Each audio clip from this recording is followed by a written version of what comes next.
திமுகவில் பெரும்பாலானவர்கள் தாங்கள் எல்லாருக்கும் மேலாகவும் பிக் பாஸ் ஆட்டிடியூட்ல அவர்கள் தான் அறிவாளிகள், அவர்கள் தான் எல்லாம் தெரிந்தவர்கள் போல நிறைய பேர் பேசி வருவாங்க. அது திரு கருணாநிதி அவர்கள் காலம் தொட்டு தொடர்ந்து வருவது உங்களுக்கு தெரியும். அவர்கள் யாரையும் மதிப்பதில்லை, குறிப்பாக பெண்களை சமமாக மதிப்பதில்லை.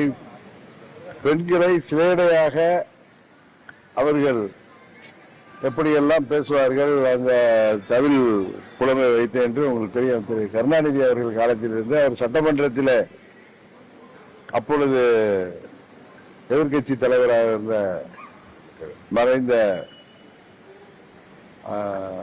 காங்கிரஸ் கட்சியின் தலைவர் அவர்களை எல்லாம் எப்படியெல்லாம் பேசினார் என்பது உங்களுக்கு தெரியும். அதுபோல அம்மா அவர்களை சட்டமன்றத்தில் எப்படி எல்லாரும் அடித்து துன்புறுத்தினார்கள் என்பது தெரியும். அவர்களுக்கு வரும் தேர்தல்களிலே தமிழ்நாட்டிலே உள்ள தாய்மார்களும் தமிழ்நாட்டிலே உள்ள அனைத்து தரப்பு மக்களும் அவர்களுக்கு சரியான பாடம் புகட்டுவார்கள் என்பது உறுதியாகி வருகிறது.